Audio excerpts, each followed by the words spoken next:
Is he on the line, Congressman Ron Paul? I am. I'm sorry I'm a little late. Oh, well, we're happy to talk to you whenever you can speak. If you were to be President Paul, and let me ask you, probably the question on most people's minds right now is, how would President Paul create jobs? Well, the president doesn't really create jobs. The community has to create jobs. Business people create jobs. If the government creates a job, it usually steals money from people who might more productively spend their money. The president and the government has a lot of responsibility to create an environment where businesses can create jobs.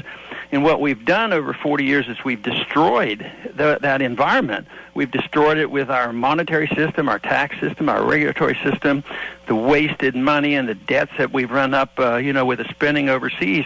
So that all has to change.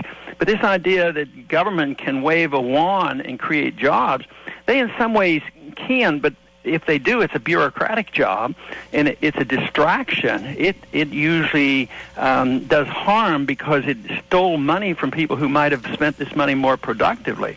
Our problem today is we've destroyed the confidence in the economy and the environment, and therefore business people are very, very skittish, and investors are skittish. But it took 40 years for them to do that, so we have to think about a revamping of this whole environment that businesses require to go out and take the risk necessary to create jobs.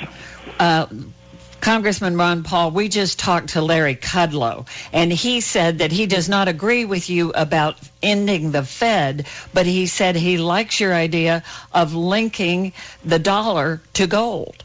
Yes. Now, Larry's a good friend, and we have our little disagreements, and he places a little more emphasis on the Fed. And I guess he would like to see them to act more responsibly and be restrained by gold. And it is true, if you could do that, it's fine. But for the most part, central banks are never restrained. They eventually, break the rules and go and accommodate special interests. So that is the difference. But he and I agree that if we had, restraints placed on the Fed, that they just can't monetize debt and print money endlessly and keep interest rates too low, too long, the gold would modify that. The big question is would they listen to it? They didn't listen to it. We had a modified gold standard between 1945 and 71, and it helped to a degree, but it finally broke down because there was always abuse. But that's we're dealing with human nature there and politicians. So politicians hate gold because they can't spend money endlessly. And when the economy's on the boom part of the cycle, everybody seems to be happy. When the housing boom was going on and everybody's house was going up in value and they could borrow against it, they thought it was perpetual prosperity. But a gold standard would prevent that. It prevents the bubbles, and I think he and I understand that, very much in the same way. You and one other Texan are the only two presidential candidates for the GOP that are surging in the polls, you and Rick Perry. What do you think of him as a candidate? Well, I think he's very formidable because, he's a governor of a big state, and Texas has had, a pretty good economy compared to others. Of course, we've had a good environment here. I was talking a minute ago about the environment, but Texas has had a healthy environment for many, many years. No income tax, no corporate tax, and we're fortunate enough to have oil, and for that reason, and a right-to-work law.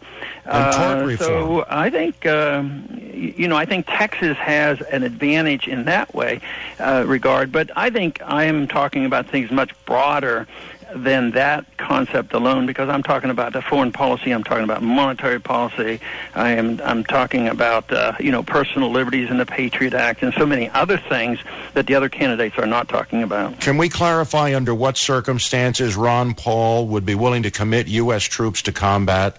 Oh, and was our initial incursion into Afghanistan one of those cases? Yes, I think security would have to be threatened, and you have to have proper authority.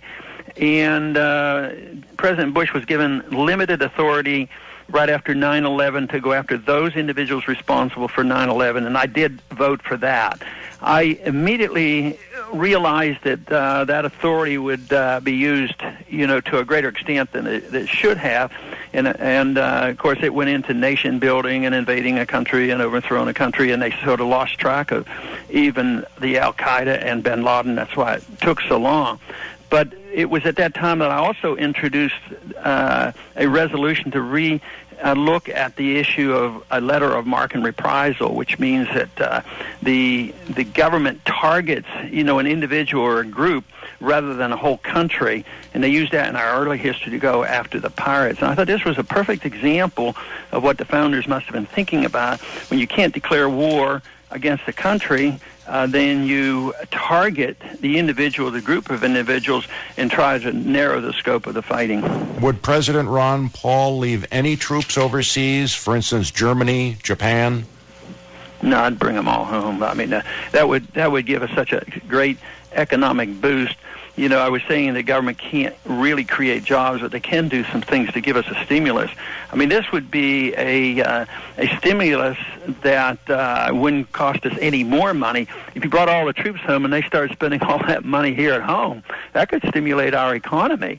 But right now, it stimulates the economies of Germany and Japan and South Korea because they don't have to pay for a national defense and they have their welfare system to finance. So indirectly, we're helping them on their entitlement system. At the same time, ours are going bankrupt. Speaking of national defense, the Pentagon just released their report about China's military buildup. Does that worry you, and what should the U.S. do? No, it doesn't really worry me because China has no history of moving troops around the world or having troops in areas 6,000 miles from their shore. They're acting more like we used to. They've been selling us a lot. They have a lot of our dollars, and they're investing them. While we're over there dying to spread democracy in Afghanistan, the Chinese are actually investing in oil and buying up natural resources. So, but compare the number-wise, we're still so far ahead of the whole world. We spend more money on our military operation than all the other countries put together. So because they're increasing a little bit more, I don't think it's that unusual. But we have ships, and vessels all around the world, not too far from China. We're in the Black Sea, putting missiles along the Russian borders. I don't see how that helps us at all. I just think that there's some people that would like to stir up the Cold War again.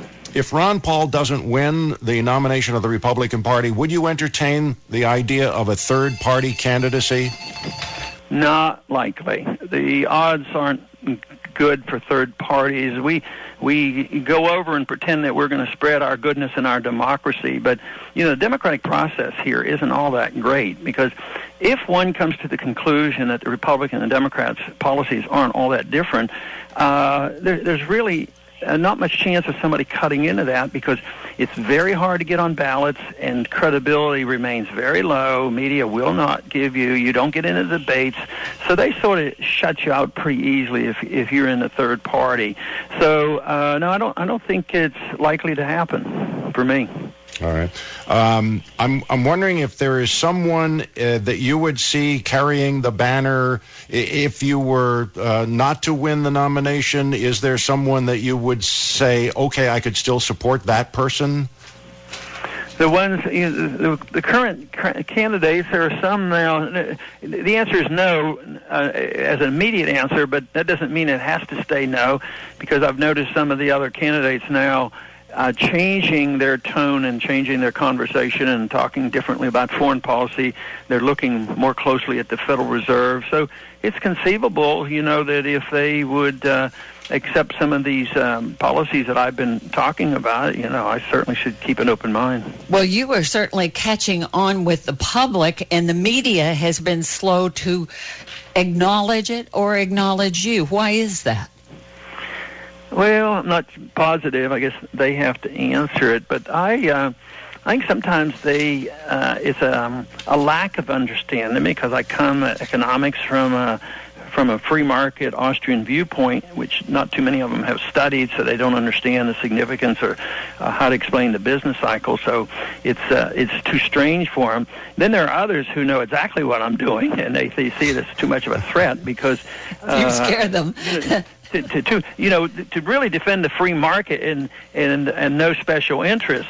I mean, just think of how many people now qualify as special interest. That's all what government's about, and too often the special interests get together and say, we'll give you this and you give us this, and everybody gets their subsidies, and so it goes on and on. So I think there's a few who understand exactly what I'm talking about. Congressman Ron Paul, who is your American hero over the years? Well, I guess I haven't picked too many. There's a few, I guess, in politics. You thinking more recent or just over history? Over history. Okay, I admired Grover Cleveland because he was probably the last person that sort of wanted to follow the same foreign policy, and he believed in the gold standard, and he used to like to veto a lot of bills. He said we were passing too many laws.